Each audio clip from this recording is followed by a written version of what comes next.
Hey, we back. I'm here with a bit of a interesting video in which I'm actually on Unity, which is a new one for my channel, and I'm going to be doing a short tutorial here on how to make a spring object such like this. As you can see, I've got my little coils and everything here. It's going to be bouncy and it's going to respond to things like forces. It's going to be great. Now, disclaimer, I'm far from a Unity expert, and I'm sure there is a million better ways to do something like this than this. So if you are Mr. Unity expert and you're looking at this and going, oh, I wouldn't do it like this, I think this is an awful way to do it, then fair enough. But the reason for me making this tutorial is simply because I've been attempting to make this thing for I think about 2 days now, and there is simply nothing that I could find anyway that could help make something like this, and so I thought, hey, why not make it? Now, if you know a little bit about Unity, you may know that we have these things here called spring joints. We will be using them to our advantage in making this spring. A spring joint is not itself a spring, and this may be one cause for not finding tutorials on making springs, because spring joints are much more common being inbuilt. Spring joints is what it says on the tin. It's a joint between two objects that acts like a spring. If you actually want a spring object, you can't quite just do it with that. However, like I say, we will be using them here. So without further ado, I will show you what the little spring looks like. I have a program here in which I can place random objects into a little scene. I will not be explaining the rest of this like mini game thing, and you probably won't see it again, but for now we have a spring here. I'm going to drag one, plop it down, and as you can see, it's bouncing. I'm also going to get me a little cube that we can interact with. Now if I click on the spring, I have a bunch of buttons. Again, you can probably just do this with the scene overlay, but I'm going to use these since they're here. We can grab the spring. It's going to go a little bit crazy while we're holding it. We can push it into objects and it's going to bounce. We can let it go and it'll bounce. I can also rotate it around a bit and it'll bounce quite nicely off that, and etc. I think you get the point. It's a spring, basically. So the question is, how do we make it? What I've got here, I've turned it into a prefab, and we have a spring at the top and a bunch of other objects. I'm going to go through them, and also a little bit of scripting that you'll need, although mind, you don't need too much scripting for this. And you can see how to make a spring in a similar fashion to this if you wish. So we have the main spring bit here, which has just a regular transform. It's got a box collider. My one is size 0.6 and 2. That's just personal choice. Fit the sprite well. I'll get to the sprite in a second when we get to spring sprite. But yeah, that's just what I chose for the size of my spring. I've got the rigid body. Of course, you need a rigid body on it so that it actually interacts with gravity and other such. So we've got that. Again, I've just mostly gone with default values. I've got linear drag and angular drag of 0.4 and 0.2 because that's what I like putting on it. And other than that, we're pretty much normal on there. Actually might change the collision detection to continuous just because it's a little bit nicer. A bit more processor heavy, but we can see some more stuff on there. And then finally, I have a custom spring script. Ignore these ones for now. They're just for the menu selection and stuff. We have a custom spring script here, which I'll get to once we get to the rest of the scripting, and it has saved the top and bottom parts. As you can see, we have the spring top and we have the spring bottom, so they're variables here that just equate to these two parts. Then I'll go to the sprite. This is very simple. It's just a mini object there which has a sprite render on it, which we have a sprite for a spring. This is just something I drew in paint, basically. Nothing simple there. You just want a basic sprite. I've gone for sliced draw mode so that it can stretch, but I can still have my width and height customizable. If you are wondering about the draw mode there, you want full rect on the mesh type so that it'll do sliced, and then normally you're going to want to go on here and fiddle with these green lines so that you can actually use all 9 of the sections. That is the point of sliced after all, but actually I left all of mine fully at the edge because I want it to stretch rather than to actually slice. So that's what I did there. You can organize your sprite however you like, though. It doesn't make too much difference. Then we have the interesting bits. So I have 3 sections here, the top, the middle, and the bottom. These are all small objects, very small. They're only 0.05 in size in comparison with the whole spring being 2 length.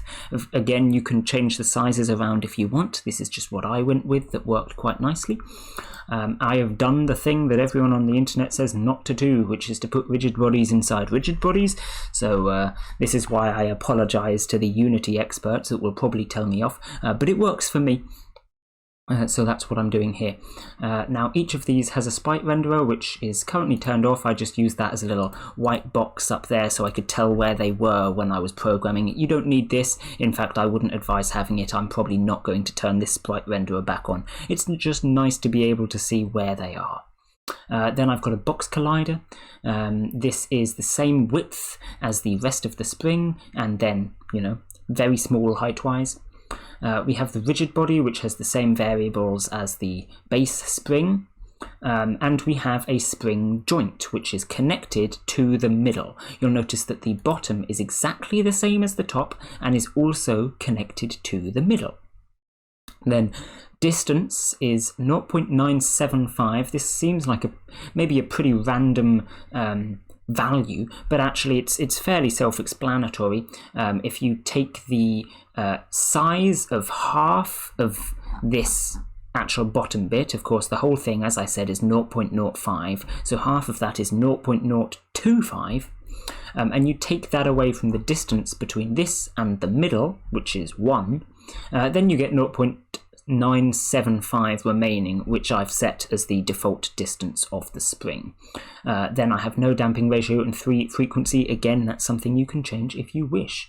And then finally we have our special spring end script, which is another special one that we'll get to later, and it has a reference to the middle. It also has a bool variable to show if it's the top or not, so you can see bottom does not have this box checked, top does. This is just so the spring end script knows if it's the top or the bottom, because they both have the same script. Finally, we have the middle one, which is pretty much the same, a bit simpler, I guess. Box collider and rigid body we've already gone through. That's exactly the same. All we have there is we have a fixed joint instead of a spring joint, and this is actually fixed to the main body of the spring. Anchor and connected anchor both at 0. It's just to sit there in the middle, right, to make sure that it doesn't slide off. And then no special script for this one, so that's all good. Right, now you've set up your actual object, let's move on to the scripting. The scripting actually, like I say, is reasonably simple. We have all of our connected parts with joints, which is quite nice, and they will mesh together quite nicely actually. The only problem here is making sure that this top and bottom bits stay within the line of the spring, because if you just run your program now and drop a spring into it, these things are going to be sliding all about the place, because the spring joint is not necessarily just the y-axis. It will quite happily go around here and then bounce this way if you want instead. And obviously that's not what we want in this situation. We want it to stay in the line of the spring. While we can rotate the spring, we then have a new y-axis instead, right? Do you see what I'm saying? So this is why we're going to have to be noting the difference between global position and local position. With global position is the actual y and x axis in the whole game where it is on the screen, whereas local position is just the reference between this and its parent, which is the base spring. We don't want it going left and right on this axis. Even if I rotate the spring around, so let's say I rotate the whole thing 90 degrees, we could do that, here we go, like that. This is fine, right? The top is still at the top, and then we don't want it rotating on this axis. That's the difference between local and global, right? We don't want it rotating on this red axis here. Whereas if we set the whole thing to the whole world, then it wouldn't be moving this way when it's upright, but it wouldn't be moving this way when it's on its side. That was probably a really bad explanation, but hopefully you get the point. So what we're going to do is I'm going to hop over to these scripts, where we're going to start with the Spring script. Remember, this is on the full base object, and I've put my little comments on here to show what's going on. The size of the Spring needs to be the distance from the top to the bottom. Now that seems very self-explanatory, but of course, since we have our 3 objects that are actually containing the spring joints, the spring itself isn't changing size or shape. So this is the script that does that. So +1 added, since that's the size of the top and the bottom, is actually incorrect. It should be plus 0.05 because I changed the size. But there we go.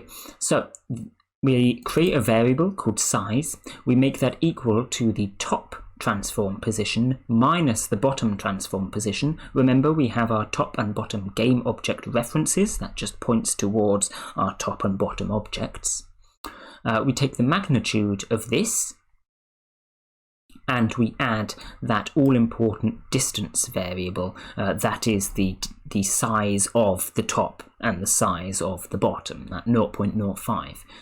For you, this 0.05 is going to be whatever you set equal to, if it wants to load, the size here, this height in the box collider and potentially the sprite renderer of your top, your middle and your bottom. That's where that comes from. But other than that, it's just the magnitude of the difference of the position. So that's the size of the spring currently. So then we set the size of the collider by first fetching the size of the collider from the get component box collider size. Then we do setting that box collider size equal to the collider size x that we just fetched, because of course we don't want the x variable to change, it's only the y that we're changing locally, mind, locally. And then we set the y equal to size, which is this one that we figured out here. So this here just changes the size of the box collider to be the same x variable, because we're not changing the width of the spring, but the height equals the top minus the bottom. Hopefully that makes sense. Then we need to do the same with the sprite, of course, so we can actually see this change. So we fetch the sprite size, which remember is in that slightly smaller child object, which I've called spring sprite. So I'm going to use this.transform.find spring sprite, then get the sprite renderer with get component, and then get the size. And then we run that same thing again and set a new vector sprite size.x, because again we're not changing the x, the width of the spring. And then the size is the same as it was up here. So this here, these 2 lines, is the same as these 2 lines, just this one does the collider and this one does the sprite. Okay, the next bit here is just to set the position of the spring to be exactly between the 2 ends. So we have the middle position, which we work out again using the top and bottom positions. Instead of minusing them and finding the magnitude, this time we are adding them and dividing them by 2. That will find, you know, the position in the middle, the average of the 2 positions. And then we do this.transform.find spring sprite once again and set its position equal to the middle position. So this is just to make sure that the sprite, you know, stays in the middle.